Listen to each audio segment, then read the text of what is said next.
She's so tight. But the first thing I do is I work on just kind of stretching her shoulder, her elbow out away from her body a little bit, abducting her elbow out so that I can actually get the splint in there around her arm. So see, I can see that there's some space in here right now. So I'm just going to open the splint up again and get everything flapped open. You see it says bottom there and elbow there, so I know I'm putting it on in the right direction. Just going to lay her arm into that top part. Now she's going to get real tight on me because I let go.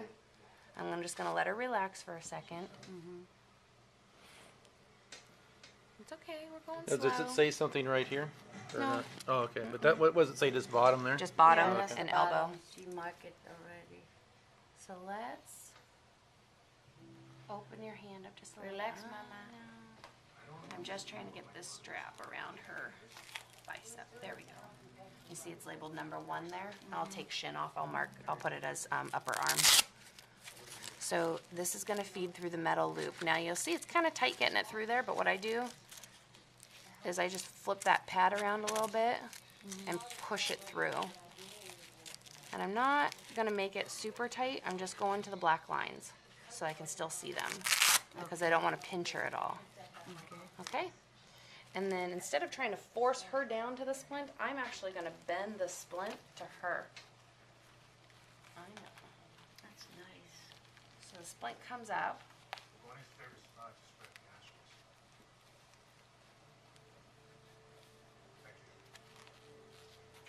Oh, relax your arm, little lady. You can So I'm just kind of holding her hand, her wrist, while holding the splint up with my palm. And again, I'm going to take number 2 strap and feed it through the metal loop here. I'm just going to push it through.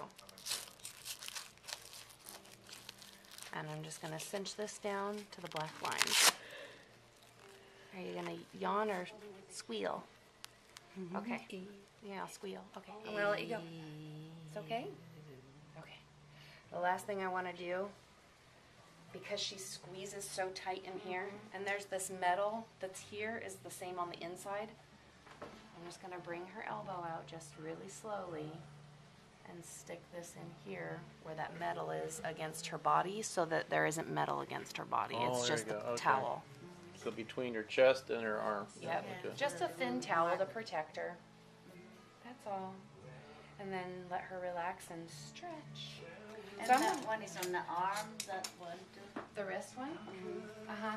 I did the same thing. I just kind of put a towel here so when she's resting like this, even though this isn't sharp by any means, if she pulls or pushes, I don't want it to push into her. So I just put the towel underneath her so she's pushing into the towel. So you only do one brace at a time then? Yeah. Okay. Yeah. You can put them both. You can. I think it would be too much stretch for her and too much. It would just be too much. So this will be a lot easier for her Maybe to manage later on along the one line. joint at a time. You know. Yeah. And they're only set up to do one at a time because of that. Like I just want to make it easy, as easy as we can for her, so that we get her wanting and being willing to wear them. So with the elbow splint, what I'm looking at is that the round joint is lined up with the elbow. Just how this round joint on the wrist should line up with the wrist, this round joint should line up with the elbow. Oh, okay. So the joint of the splint lines up with the joint we're stretching. She would never put her hand this way anymore, right? So that would help.